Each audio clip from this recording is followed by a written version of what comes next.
De fleste af os kender den. Den store lysende cirkel i himlen, som man ikke kan se direkte ind i. Måske kender I den som den lille gule cirkel, vi som børn tegner i hjørnet af et stykke papir på en tegning. Det kan også være, at I kender det som det, der bestemmer temperaturen, og som gør det muligt at måske smide sit overtøj, fordi det er varmt, eller tage mere af det på, fordi det er koldt.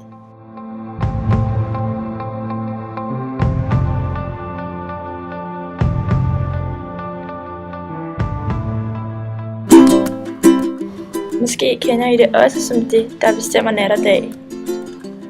Det er solen, vi snakker om.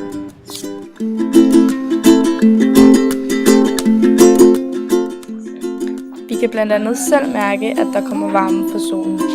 For eksempel om vinteren, så er vi nødt til at tage tøj på, fordi solen ikke er der for at varme os.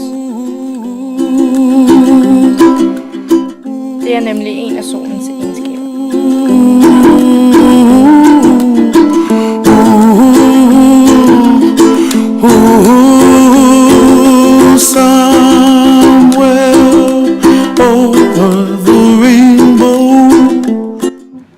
Solenergi kalder vi for strålingsenergi. Det vil sige, at det skaber lys og varme. Derfor er solenergi underordnet to former for energi: lysenergi og varmeenergi. Ligesom så meget andet er solen en energikilde.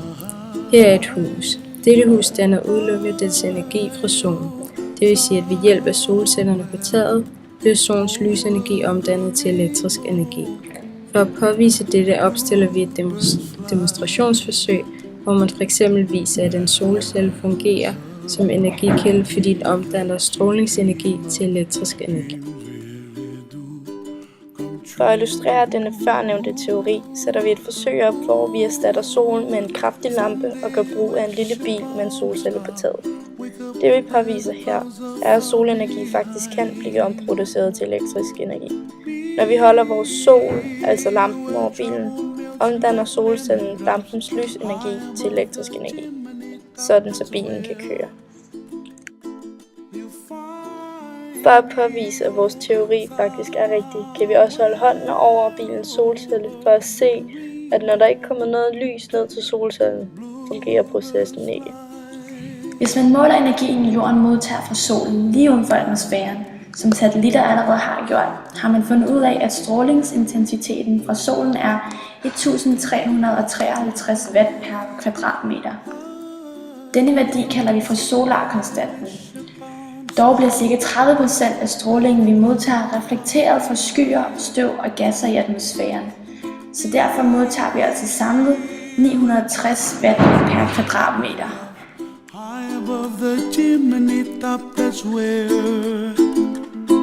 you find me, oh, somewhere. I et demonstrationsforsøg måler vi, hvor meget energi vi modtager fra solen, når vi måler fra Gefions tagterrasse.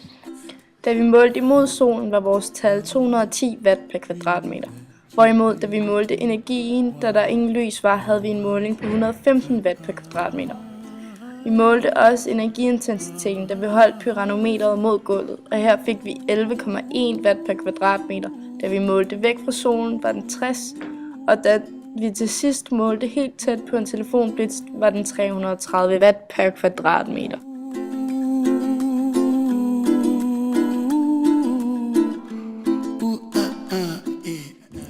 Hvorfor er det så ikke den samme værdi? Den anden enhed er målt uden for atmosfæren og ozonlaget i forhold til demoforsøget på terrassen.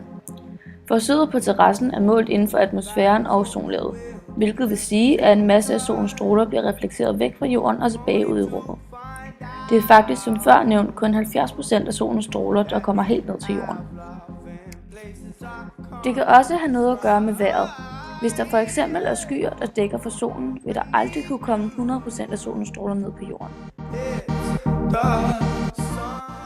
Men især årstiden spiller også en stor rolle. Energien vi modtager fra solen afhænger nemlig meget af årstiden. Om vinteren står solen nemlig anderledes i forhold til jorden, end den gør om sommeren. Det er også vigtigt at nævne, at man uden for atmosfæren og ozonlaget befinder sig tættere på solen, og dermed vil solintensiteten automatisk være højere.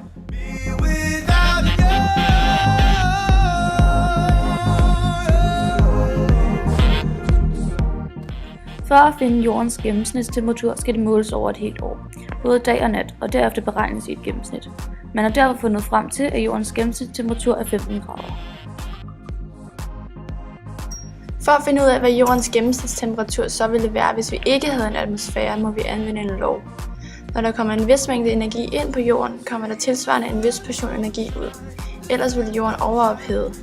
Det kan man påvise ved hjælp af Stefan Boltzmanns lov, som lyder I ind er lige med I ud. Altså når intensiteten kommer ind, kommer intensiteten ud igen, og det er lige med energibalance.